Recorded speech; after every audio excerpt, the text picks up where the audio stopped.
Hello, welcome back to Bugle Back Reps. I'm Martin, And I'm Paddy. and this week it's What's On, and it's got new rules.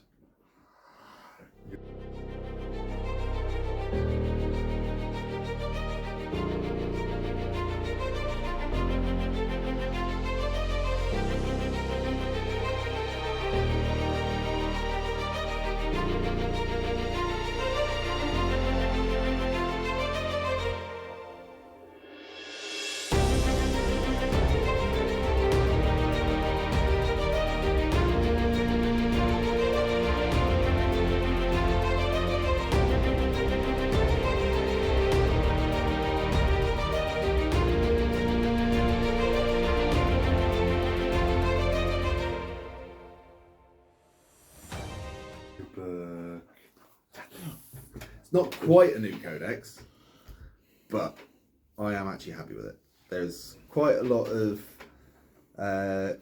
new stuff, and it gives us even more utility than what we had before. Like, we've got obviously the stratagems that are in the codex, the stratagems that are in the Blood Bowl, which all the Blood Bowl stuff now is in Warzone Octarius, plus 10 more strats on top. So we've got plenty of straps to play. They're all pretty good. There's only the odd one or two that are meh. Then you've got the synaptic link stuff. That's pretty good. As seen in the game, whether we're doing that before or after this video.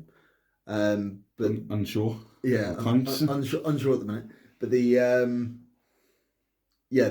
we'll go over parts from that game anyway, but there are one or two things that we did. I did slightly wrong, but I didn't have the book in front of me then, so yeah. So there is guard and death watch rules, as well as all the Inquisition stuff in here as well, so we're not going into that today. That will probably get popped up in a battle report or something like that, I expect, somewhere along the line. So let's kick it off. So first things first, really, it jumps straight into Codex Supplement Leviathan. So those of you who don't know, Leviathan, their high fleet is, as long as they're within 6 inches of a synaptic creature, they get a 6-up Feel No Pain. The relic that they get in the Codex, essentially like Bone Sabers, they deal extra wounds if they don't kill a model. The Warlord trait's pretty good. The Warlord trait essentially is a free command reroll for like a once per battle. Not per battle, per battle round. The power is a bit rubbish. Essentially all that does is just increases your synaptic range. So so the new stuff that we've got in here, we've got a few Warlord traits, a few relics, 10 stratagems for Leviathan. So we'll kick it off with the Warlord traits. So first things first, we've got Swarm Leader. Now this has already been previewed on the Warhammer community Facebook page. So we'll go over that now. So Swarm Leader, in your command phase, select one friendly Leviathan infantry, beast, or swarm unit within 9 inches of this Warlord. Until the start of your next command phase, each time a model in that unit makes an attack, you get to re-roll the hit roll. So you can't put it on himself, high targets? No. That's one thing that we did wrong. But I didn't do that until later game. And I don't actually think it came into effect up until the later game. Yeah, all the time I could unit of boys. Yeah, against the unit of boys. Yeah. But the unit of boys wouldn't have killed the Hive Tyrant anyway. No, not unit of boys. The war was over. It had already done by the time they charged. Gaslight 20 victory. Doesn't matter. That's big. I kept putting it on the Warriors first of all, and the amount of rerolls that they got, it was ridiculous. Then you can imagine putting it on things like Hive Guard, getting full rerolls on Hive Guard. That's what I imagine most people would do. That's what a lot of people are going to do. Me personally, because of these Warlord traits, I'm actually considered, because at the minute I haven't really been running a Hive Tyrant in my competitive lists. Really, yeah. I've been running like Broodlords, Neurothropes, Old One Eye, Where now, because of these warlord traits, I'm actually really considering it, because these, especially the swarm leader, gives like massive utility, because I've got such a range.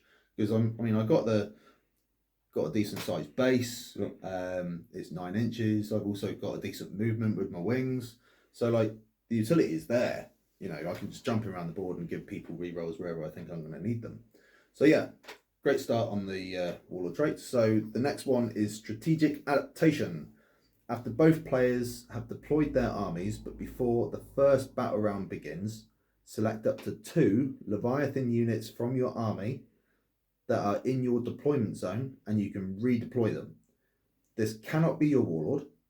If the mission uses strategic reserves, which pretty much every tournament mission does,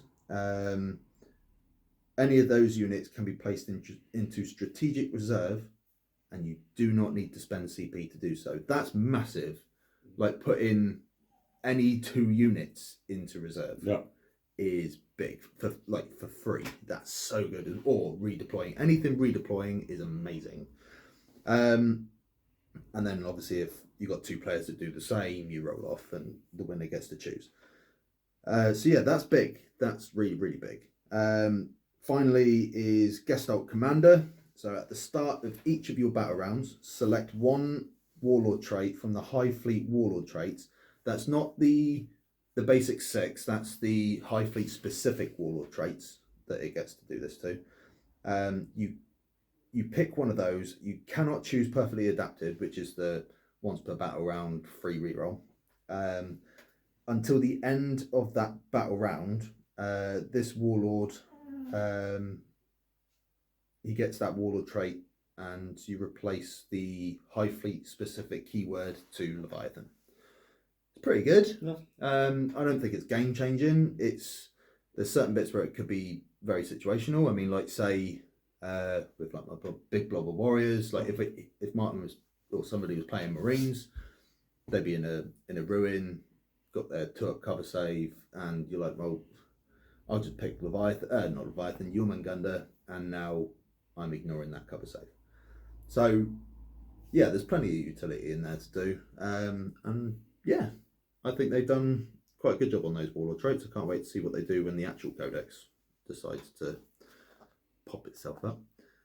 So that's it for warlord traits. Moving into relics. So to start off with, we've got biomorphic carapace. Now I think this one's really, really good. So each time an attack is made against the bearer, subtract 1 from the wound roll. Okay. That's really big. Yeah. So like, I'll go into it later, but for instance, like a Turbogon. Turbogons are they're pretty jank. Yeah. They've got like 14 wounds, T8, 3-up armor. So no involved. T8 minus 1 wound is nasty. Yeah, but like T8 normally it's just like, oh, it's T8. It's not really an issue. But T8 with -1 to wound is quite big. Yeah. So yeah, I mean, like you can even put that on like a Broodlord, and Broodlords then they're already like T5. So you chuck them into a squad of Marines, and then the Marines are wounding the Broodlord on 6s. Yeah. You know, so it's quite a good one to take. I really like it. The next one is the Void Crown. So it's a Psyker model only. The bearer knows 1 additional power from the Hive Mind discipline. If this bearer attempts to use a psychic action in your psychic phase, it can attempt to manifest 1 psychic power during that phase on top of your psychic action. Yeah. That's really good. Then the second part to this is each time a psychic test is taken for the bearer on an unmodified roll of a 9+, the psychic power or psychic action cannot be denied. So you imagine like chucking Catalyst down and then can't be denied. Yeah. It's good because of the being able to cast the power after your psychic action. Yeah. I wouldn't say it's massively game breaking, but like in a psychic heavy list, which Tyranids can do really easy. Yeah, I think the Void Crown will be one to take. We then got these Synaptic Hive Blades. So they got 2 lots of relic bone swords now. These replace the bone swords and monstrous bone swords. Each time the bearer makes a melee attack with the bone swords and monstrous bone swords, invulnerable saves can't be taken against this attack. Now, normally I'd say, wow, that's really good. But they're 1 damage. What's the AP? Like AP -2 for the normal bone swords. I think it's AP -3 for the normal bone swords. So, put that in perspective. Facing Brave Guards, veterans, okay, you will get a 4 up invulnerable, you get a 5 up save instead. Yeah, essentially. It's not. Yeah, exactly. Yeah. It's not very game breaking. Where are? I'll just try and find the bone sword rules. I mean, George would fucking hate it on Archon, but Yeah, George would not be very happy about that. Drakari would be a good one to give it against. Yeah. Where are range weapons, melee weapons? So, bone swords. They are strength as user, -2, 1 damage, and the bearer can make 1 additional attack this phase. So, not really worth taking on normal dudes. And then the monstrous bone swords. Oh, actually, Well, they are 3 damage monstrous bone swords. AP? AP -2 still. So in most But they are 3 cases, damage. most invols are Yeah, so like 4 ups nowadays. yeah, so like the storm shield involves and stuff. Like we just ignore that and you go to a 5.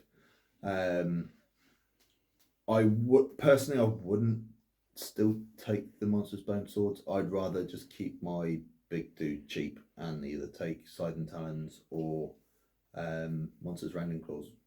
Monsters rending claws are pretty decent anyway because they reroll wounds. They're pretty good and they're free. And then finally on the relics, we've got Adaptive Neuro Lobe. This is an auto take in all Tyranid lists that take Leviathan. So while the bearer is on the battlefield, each time your opponent spends a command point to use a stratagem. So if they spend 1, you do 1 dice. If you spend 3, then you get to roll 3 dice. You can roll 1d6. And on a 5+, you gain 1 command point. Yeah. So we finally got a CP regen. It's an auto take. If you're not taking it, then you're obviously not playing Leviathan. And if you're playing Leviathan and not taking it, then good luck to you. So next, relics. Happy with those. There's 2 decent ones, and 1 okay one and 1. Yeah. So moving into stratagems. These I am very, very happy with. I cannot wait to see what they do with the new book. So first things first, we've got Relentless Flurry. So it's 1/2 CP. So just to let you know, if it's using a squad of Gene Stealers, it's 2 CP. Any other unit, it's just 1. So use this stratagem in your shooting phase or in your fight phase when you select a Leviathan unit from your army to shoot or fight with. Until the end of that phase, each time an attack is made by a model in that unit, an unmodified hit roll of a 6 scores 1 additional hit. It's pretty good. Yeah. If that unit is currently contains 11 or more models, then it scores 2 hits instead of 1. So, like, I think I rolled some dice after our game the other day, didn't we, with like 15 Hormagaunts, essentially come up against a squad of boys. Not by getting like the chapter master rerolls, simply by going off that strat alone. I think it worked out that we kill about 12 boys, I think, at T5. So yeah, it's a pretty good strat. The other thing as well that you can do to it is put on my favourite dude, which is Old One Eye. So it now works out on average, Old One Eye should get anywhere between 8 and 9 hits, which is quite good. Right. Old One Eye's a beast. Until he gets put down. But it is Old One Eye. He's a beast. So Questing Tendrils is the next one. It's 1 CP. Use this stratagem in your second movement phase. When you set up a Leviathan unit from your army that arrives from strategic reserves, you can set that unit up as if it was battle round 3. So you can bring it on from any board edge. So going on to the The second warlord trait for Leviathan, which strategic adaptation, tied in with that, is really good. Bringing a unit on from any board edge is really strong. Excuse me. Next, we've got Alpha Leader Beast. So it's 1 CP. You use it before the battle. When mustering your army, after nominating a Leviathan character model that is not a named character to be your warlord, you generate 1 additional warlord trait from the Leviathan warlord trait table. Each warlord trait must be unique. You can, if they're randomly generated, you reroll duplicates, and you can only use this stratagem once. So, giving your warlord 2 warlord traits. Yep. Can't grumble at that. Next, we go into Animated by the Hive Mind. It's 1 CP.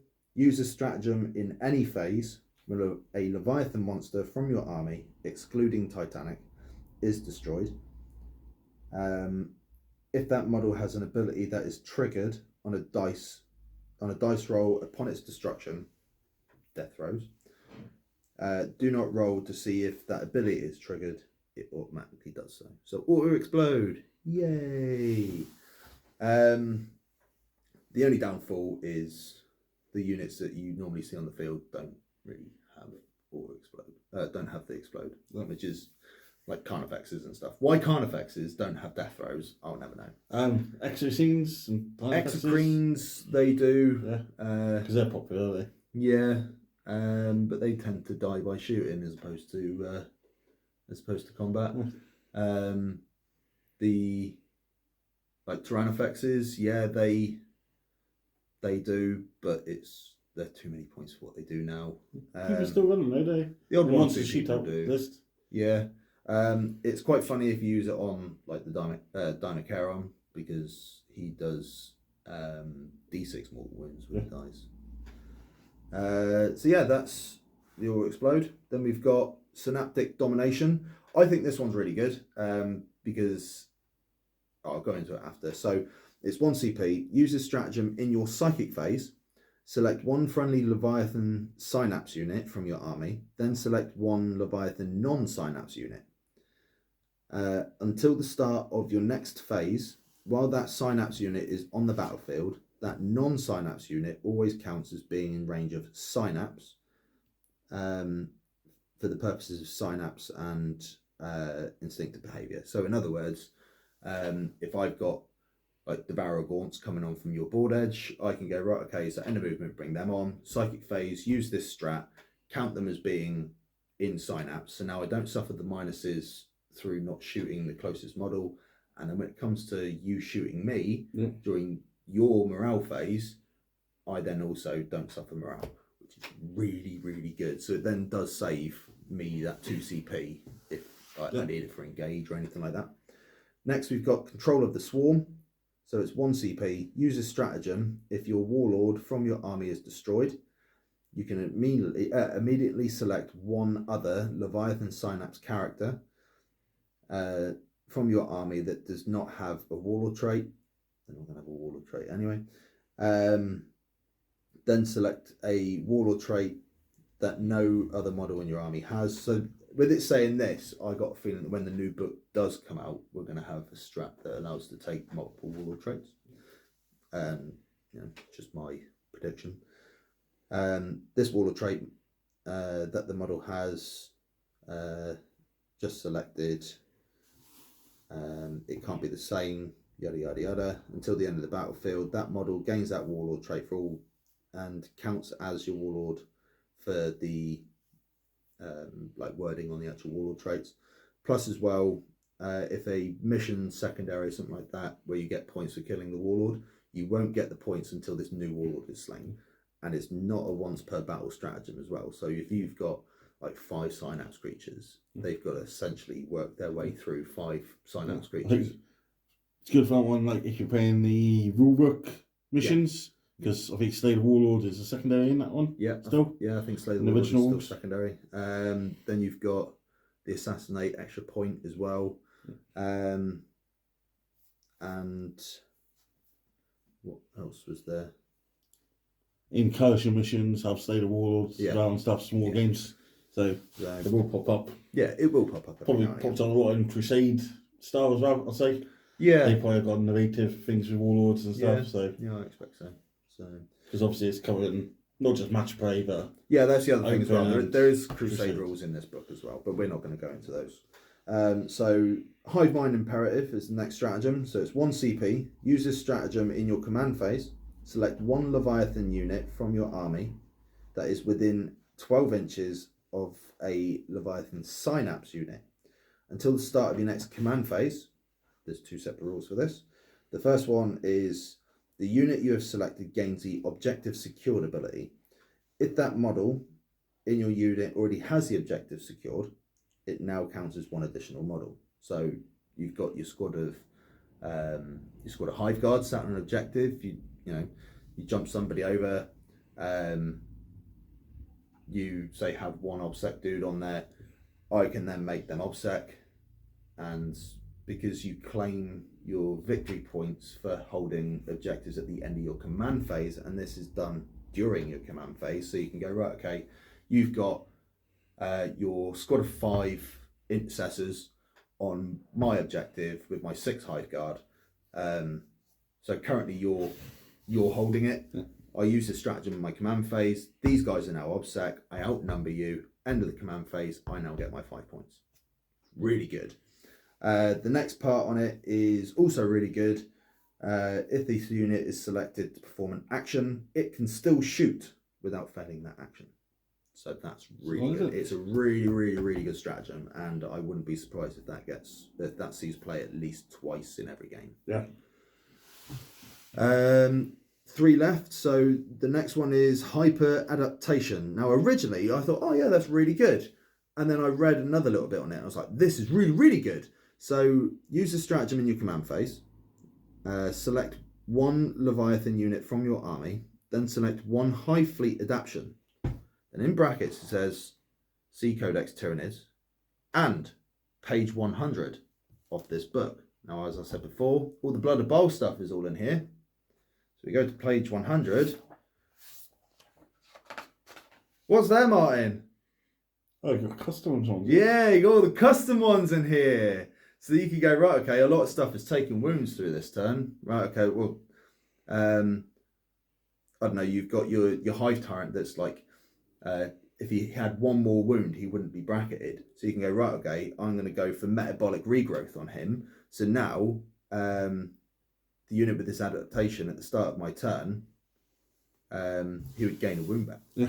Or we can go in with some morale shenanigans as well with Horror from Beyond. So if you are playing against a horde like orcs or something like that, you can go, right, okay, I got this unit now, so they're within 3, they're in combat with your orcs. You're now -1 to your leadership. You tie that in with some other stuff as well that's within this book and the codex, and you can like nerf their leadership into the ground, and then before they know it, they're taking lots of casualties off morale. So yeah, there's plenty to choose from. You don't just have to pick the 6 or whatever it is from the actual codex. You can also pick the ones in this book as well. It's really, really good. Until the end of that turn, models in that unit that you've selected, the Hive Fleet Adaptation, instead their Synaptic Imperative ability. So they lose the within 6-inch range of a Synapsis creature, and they get 6 up, feel no pain. So they essentially they get that new Hive Fleet. The keywords are all changed, and you just lose your original Hive Fleet. But that's done until the end of your turn. So yeah, it's really good. Yeah. I quite like it. Next stratagem, the Void in the Warp. So it's 1 CP. Use this stratagem in your opponent's psychic phase after any psychic test is passed for an enemy psyker until an enemy psychic unit, and after any Deny the Witch attempts have been made, if any.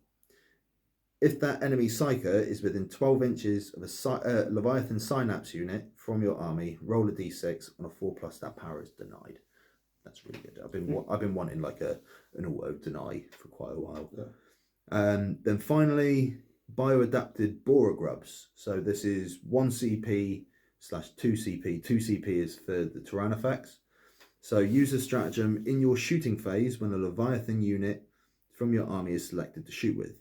Until the end of that phase, each time a model in that unit makes an attack with a flesh borer or flesh borer hive, so that's gargoyles, gaunts, and the Tyrannofex, on an unmodified wound roll of a 6, that attack inflicts 1 mortal wound to the target in addition to normal damage, to a maximum of 6 mortal wounds. To a maximum of 6 mortal wounds can be inflicted per phase via this stratagem. If it's used by the Tyrannofex, it's 2 CP, otherwise it costs 1. You cannot use this stratagem with the Scorched Bugs stratagem, see Codex Tyranids, in the same on the same unit during this phase. But you can use the stratagem for Gargoyles, whatever that is, 2. So Sky Swarm Fusillade, which is 1 CP, you can change your flesh borers to pistol type 1. So you could do it in combat, and then you could potentially charge something else. But if you've got a full squad and you are shooting at something, it is worth using that stratagem, because it's an almost guaranteed 6 mortal wounds. Like you're rolling 30 dice, hitting on 4s. They're strength 4, so they're wounding most things on 4s and 3s. And if the unit is 20 or more, you get to reroll the 1s to wound. So like you're gonna get between 5 and 6 wounds through with this, on the mortal wounds. So I personally would use that, but only on like a full squad, or even if there's like a couple of wounds left on a character. Like I don't know, say you've got a 2-up save. I don't know, your Wolf Lord. Say if he's got like 1 or 2 wounds left, I just shoot my flesh borers at him, pop that 1 CP and deal a couple of mortal wounds to him and kill him off with flesh borers. So it's definitely worth doing. I wouldn't completely discount it. It's very meh unless you've got a full squad. Yep. So that's the end of the stratagems. I'm quite pleased with all the stratagems. They got a lot of utility, I think. Yeah. So next we move into so that's all the Hive Fleet Leviathan stuff done. Yeah. So next we move into the Hive Mind Synaptic Links. So the rules in this section for this supplement, those found in Codex Tyranids, can be used in open play, narrative play, and match play games. Over the next few pages, so it's whenever you purchase a Synapse unit, you just pay the additional points on the table that's next to it. So for everything but Zoanthropes is 15 points additional onto that unit, and then the Zoanthropes is 10 points in addition to that unit. This is like similar to other armies, like you're not doing chaplain. Yeah, like upgrade your chaplain. You Necrons can do Trimonster and stuff. So you obviously can't do it to named characters, but you can take 3 Broodlords, and all 3 of those Broodlords have that upgrade. It's not like okay, I've got the Mastery of Shadows, I can't pick that anymore. No, you can pick like up to X amount. So like Strike Force, which is 90% of the games seen on this channel. Okay. So they are maximum of 3 that you can take. So you could, if you wanted to, double up or even triple up on these upgrades. So the Synaptic Link abilities. The Synaptic Link abilities are a new type of ability and are labelled with the tag Synaptic Link. For example, Mastery of Shadows, in bracket, Synaptic Link. These abilities can affect friendly units with a Synaptic Link range, as described in the page opposite. So everybody's seen this on the Warhammer community site. So you've got your character in the middle, 12-inch bubble, and you can link them across. So to use a Synaptic Link ability, in your command phase, select 1 friendly Hive Fleet unit that has not been selected for a Synaptic Link ability this turn. That's the second thing that we did wrong, because I put 2 abilities on. I put the 6's auto wound and 6's Tesla. No, because 6's Tesla was a stratagem. And I put the Mastery of Shadows on them for a couple of turns as well. But it didn't really matter anyway, so you didn't shoot at them. Yeah. So and that is within range of the synaptic link range of the High Fleet Synapse unit that is using this ability. Until the start of your next command phase, the selected unit is affected by that ability. Note that the unit with the synaptic link ability itself is not affected by this ability unless it is the unit that you select in your command phase. So you can select yourself to do the synaptic link stuff, but most of the time it is bumped off onto other things. I think I put the Broodlord one on himself for a turn when he was in combat. So if your army is battle forged and includes any Tyranid detachments excluding auxiliary support units, super heavies or fortification networks, then when you muster your army, you can upgrade any of the synapse units from your army with this synaptic link ability. So there is no synaptic link ability for the Malinthrope from the Forge World stuff. So if you have got that question, no, there isn't. When you upgrade your synaptic unit, the power rating is increased by 1. We don't do power rating. If you are playing a match play game or a game that uses points limit, then you use the points on the table. Make a note in your army roster on what synapse unit you've upgraded. The synaptic link ability that a unit can be upgraded with is dependent on size of the game. Yeah, depending on the size of the game, really. So, like I said before, so combat trolls is 1, incursion is 2, strike force is 3, onslaught is 4. Crusade stuff, we've already gone over that. So, synaptic link range. All of these abilities refer to selecting a unit within the synaptic link range of the unit with this ability. So, when selecting a unit within synaptic link range of a High Fleet specific synapse unit, you can select any unit that is within 12 inches of that unit. If, say, for instance, let's pretend that this is a High Tyrant and this dude's a Broodlord, and then we've got, I don't know, just throwing your models everywhere. And then we got, I don't know, Zoanthropes in the corner there. So the High Tyrant isn't going to be in range of the Zoanthropes, so he can then count as being in range through the Broodlord. So he's in range of the Broodlord. It's now extended from the Broodlord. So essentially you can get like 24, 36, 48, however much range you can just by all your synapse units being within 12 inches of each other.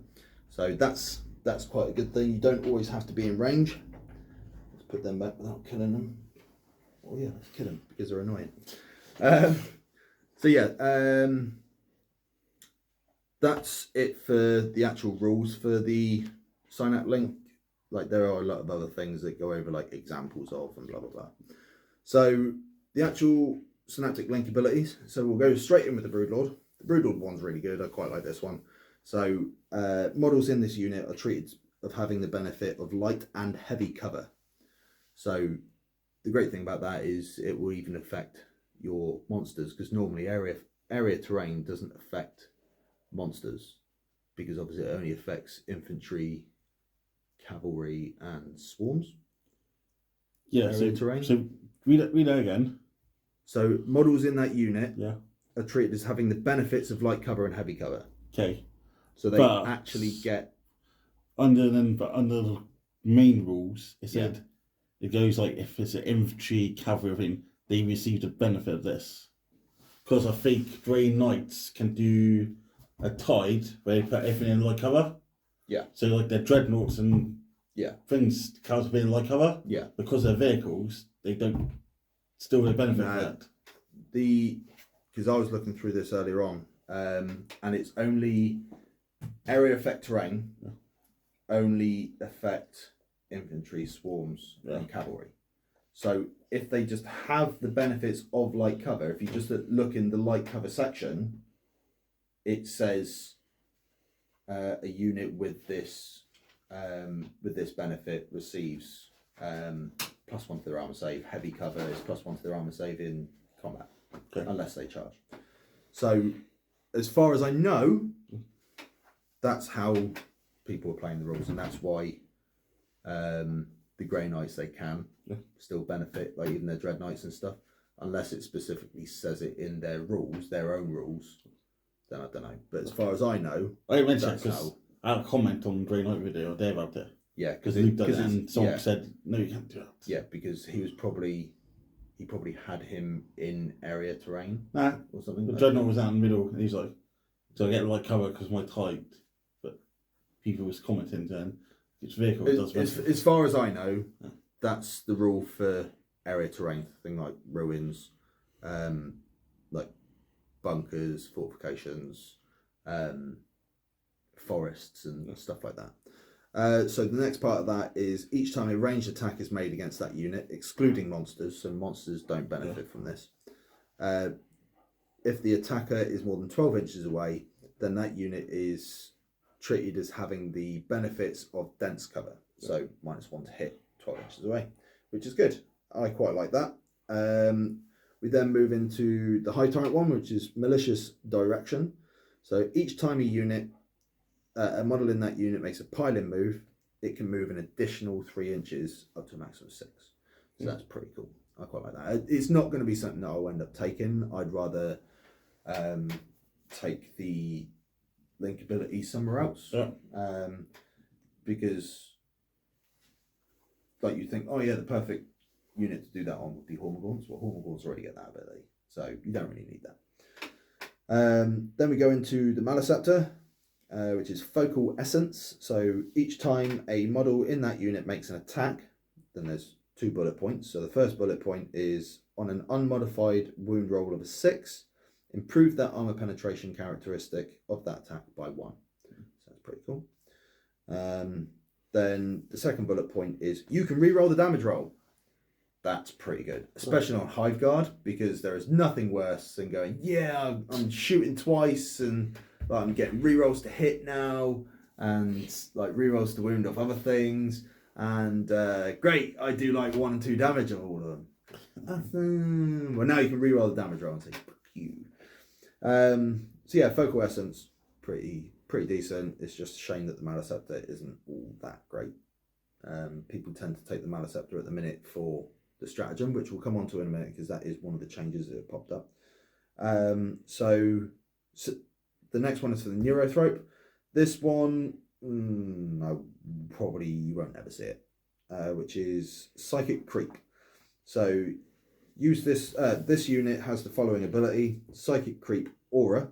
So it has the Aura keyword. While an enemy unit is within 6 inches of this unit, subtract 1 from the leadership characteristic of models in that unit, and subtract 1 from their combat attrition tests taken by that enemy unit. So you probably will never see it. Morale is still a fucking bad point in life, I think. Yeah, it's too easy to get around. It is too easy to get around. Personally, I think you should be penalised a lot more during the morale phase. So even like orcs, again, okay, I failed morale. Your combat attrition, okay, I'm probably going to lose like 3 or 4 more models. Yeah.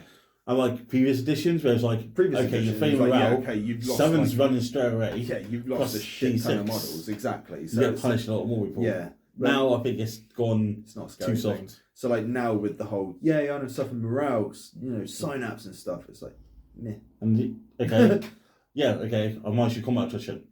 Okay, 8% armies are space marines. Yeah. No fair. Yeah. So okay, I ignore it. Exactly. Meh. Yeah. Then we move into.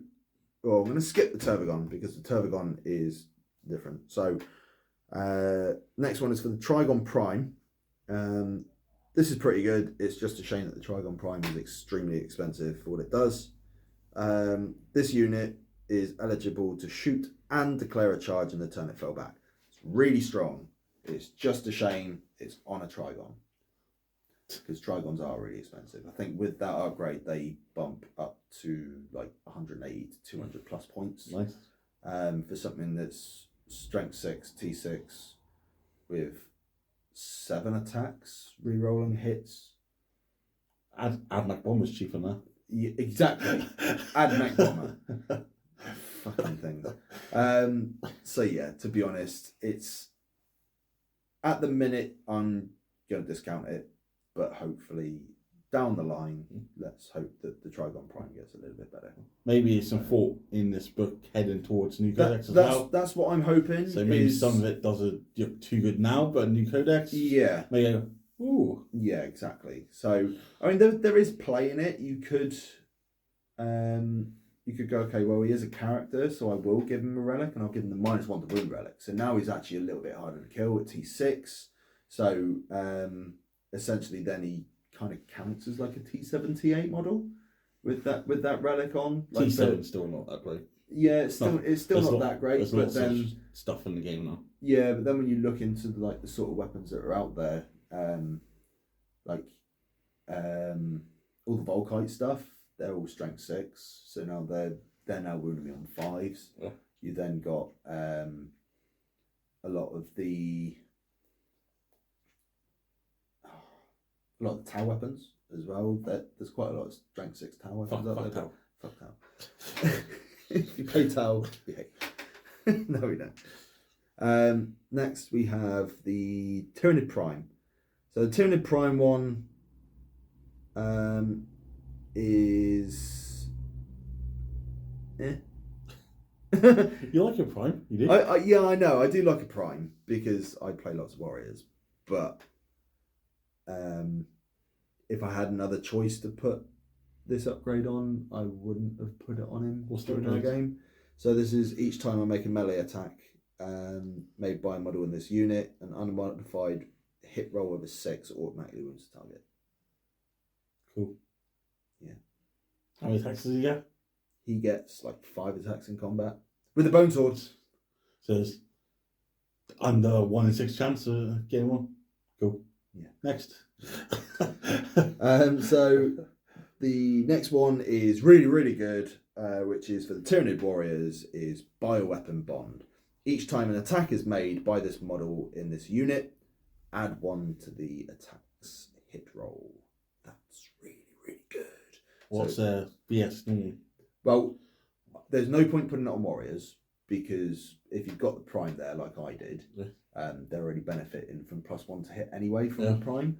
But then you put it on something like your High Tyrant with Venom Cannons, so now he's hitting on 2s. You put it on Hive Guard, they're hitting on 2s. You put it on your Devourer Gaunts, they're now hitting on 3s. It's a very good one to take. I would say take a squad of Warriors in every single build, even if you're just taking a box standard, cheap and cheerful 17-point squad of Warriors. Like, I would still chuck Bioweapon Bond on there. Just, even if it's like turn 1, you just get to use this buff on your Hive Guard. It's horrid. I would say take a squad of Warriors with the Bioweapon Bond in every single list, without a doubt. Then we go into Psychic Channeling, which is for the Zoanthropes. Each time a Psychic test is taken for this unit, roll an additional d6 and discard 1 of the dice. So that's really good on Zoanthropes. Like they need fucking help. Considering that they're already expensive. They're already 50 points a model. Fucking free of info. So it should be. Yeah. Yeah. That's you worst fucking unit. He hates them. So yeah, it's really good for Zoanthropes because if they're within range of the Neurothrope, they're re-rolling the 1s. In other words, you can use it to fish for the Uber Smite. Yep.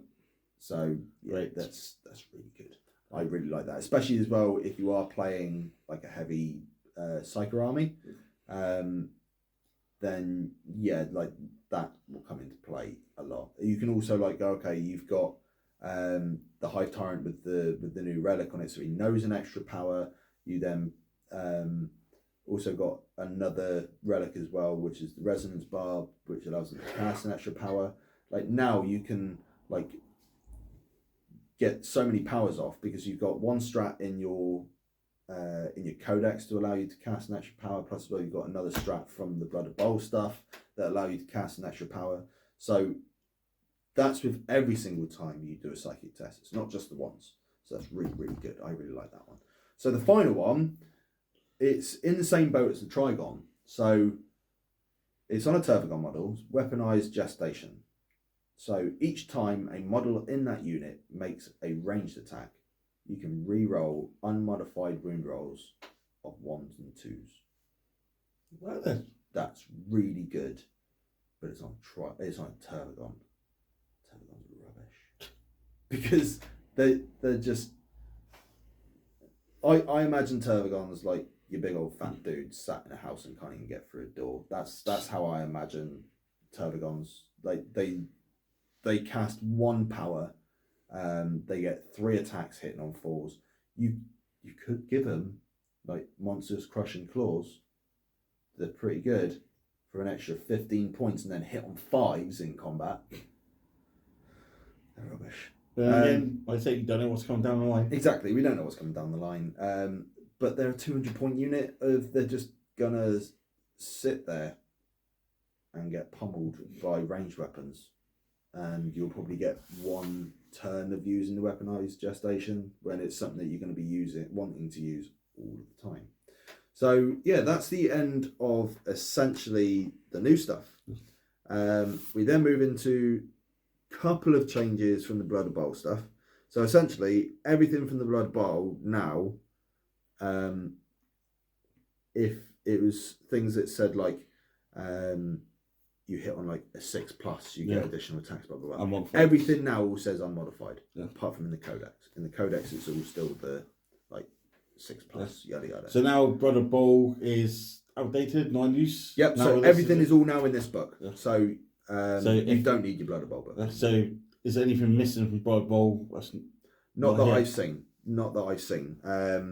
So all the powers are essentially all exactly the same. The only kind of thing people might piss and moan about is the Cronus Symbiote Storm, which is their psychic power. So originally it was Warp Charge 6. If manifested, select a 1 friendly Cronus unit within 12 inches of this Psyker until the end of the turn when resolving an attack with a ranged weapon by this model in the unit. On a 6+, it scores an additional hit. So no more exploding 5+.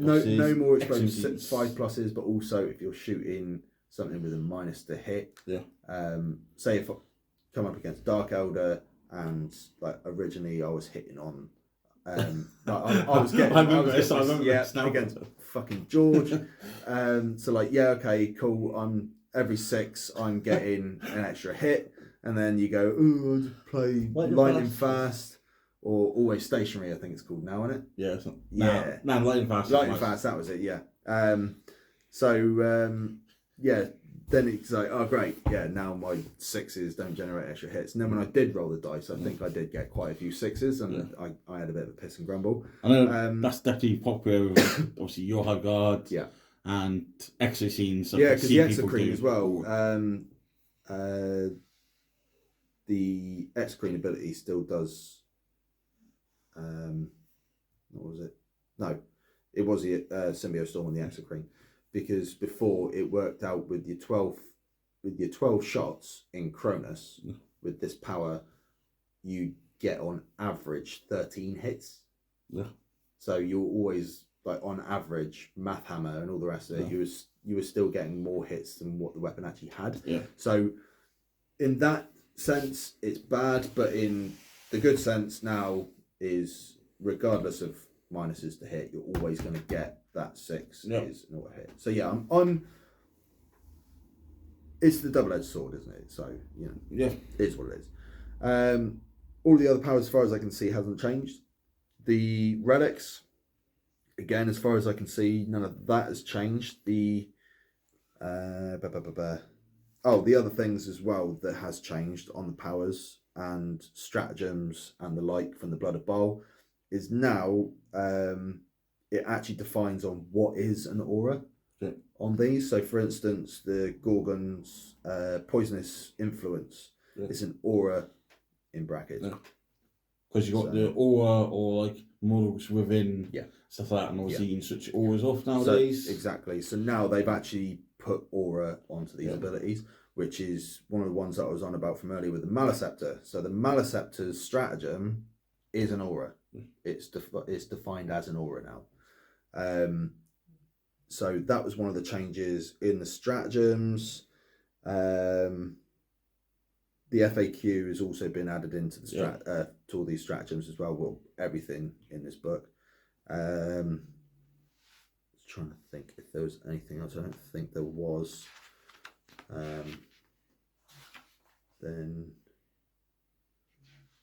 all those were fine. Yeah. So with the adaptive physiologies, like it actually says now from the FAQ that it can't be put onto named characters, where when the book first came out you were able to put it on your named characters, which is really funny. Where now they then brought out the FAQ like the day before the tournament that I went to, where now like it's even printed in the book, so you don't have to worry about looking through FAQs for that. And as far as I know as well, nothing has changed from the adaptive physiologies either. Yeah. So, all in all, happy with this book. You know, I've got plenty of ideas. Like as we're recording currently, it's Sunday night, and I picked it up yesterday morning, and I probably already wrote like 8 lists. Nice. So got plenty to try out. Scars are going back on the shelf now. Scars aren't going on the shelf, no. Scars are going to be what I'll be taking to like tournaments and stuff, I think. But for the channel, I think having the Nids on the channel and having a presence is a good thing. Yeah. So I would say I fucking hate these books. I fucking hate them. But this one for Nids, KDR, Deathwatch not so much, but it's good for armies that haven't got their codex yet. Yeah. But what pisses me off is you should add my codex 1 week later. This is more sphere. Yeah. Pay another favourite. Yeah. Like these books are supposed to be for something that it's like that outdated. These 8th edition codexes fucking winds me up. Like the oldest 8th edition codex. We should have had this like around the sort of time that Jakari came out. Yeah. You know? And Jakari should be getting like their one roughly about now, you know? That's how many pages is it? 4 or 5 pages? Yeah. For Tyranids it is about 5-6 pages. Surely it can't be hard. Just go, right, 9th edition's here. These have got a codex. Let's write a few pages. Yeah. This one has got a codex. Like the index. Yeah. Done. But job. Then you go wait for your codex like everyone else. Yeah. But at least you're fucking up there. Exactly. Not left behind in the fucking dirt. That we have been for the duration of 9th up until yesterday when this book came out. It's not just Nids though. Yeah, it's not just Nids. Tau as well. Tau left behind. Tau really do need a campaign. Well, one of these. I'm just trying to think. Looking on the shelf. Hygrins. Yeah, Harlequins just need a new codex because they need more codex options. Custodes, I don't know. I don't think Custodes do because of the Psychic Awakening book. Like they got quite a lot of rules from there, didn't they? I still got Smash Point high. Looking into it as well. White Scars should get one because we should get all like the crafty little rules for like a squad of 5 Outriders. And like pre-movement with bikes and jink and things like that. Like White Scars should have one of these. Starting off now. Yeah, starting. Get off topic. Yeah, it's no longer this book review. It's ranting. Just saying, I fucking hate the books. But no, all in all, I'm very happy. I have got lists with like a Turvagon and stuff in just to try and like play around with the Turvagon rule. Yeah. Obviously, we'll be taking gaunts as well because there's no point just taking a Turvagon and not taking any gaunts. Yeah. But yeah, there's plenty of ideas. I just need to have a proper play around, get some games in, and we'll go from there. So I've got a couple of ideas for this, which we'll see if it comes off. But a couple of ideas. yeah, like what we can do with NIDs going forward. Oh right, I haven't heard about this. Maybe some nice games of new NIDs rules, but we'll see about that. This is news to me as well, so I'm as excited as you guys. Awesome. But yeah, I mean, before COVID hit, we were on about doing like a big apocalypse game as well, weren't we? Yeah. Back along like around the Christmas sort of period, but then COVID hit, it didn't really happen. So we might do something like that. I don't know, but I don't know what you've got planned at the same time. I'll tell you what camera. Awesome. Is that about it? Or? Yeah, I think that's about it. I mean, like, if you guys have got any questions or anything like that, you know, put it in the description, and like, I'm quite happy to talk Tyranids with anybody. I mean, like, you can find me on Instagram as well, at KonogKhan40k. So yeah, ping me some messages. We'll chat Tyranids. If you're seeing if you're seeing the rules in action, watch your latest battle report. Yeah, because this will probably come out after the game. Yeah, there's a couple of rules that obviously we got wrong, but come deck. Yeah, support the Orcs. It's fine. At least then you can kind of get a little bit of a gist of how things could have played out. You know, and that's why I wanted to bring them in, is because I thought, you know, I want to play Nunes now. I rocked up. Martin thought I was playing Scars, and then I rocked up on my Tyranids, and he was like, "Oh, okay, we'll play all Tyranids."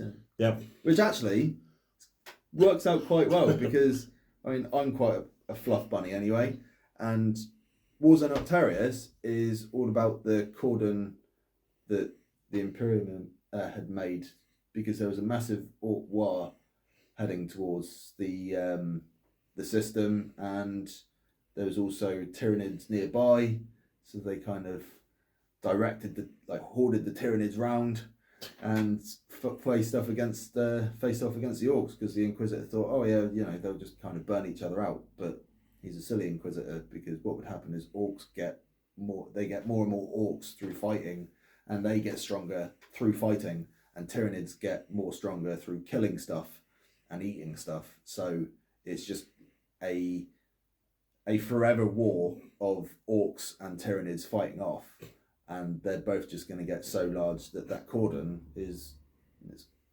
not going to work. Biomass. Yeah. Right, so that's about it. Wrapped up. Yeah. So you keep looking out for more NIDs coming very soon. Yes. Do the likes, the subscribes, the discussions in the comments and stuff. And let us know what you'd like to see the NIDs face. Yeah, do that as well. That'd be cool. Yeah. So, till next time. Cheers and on.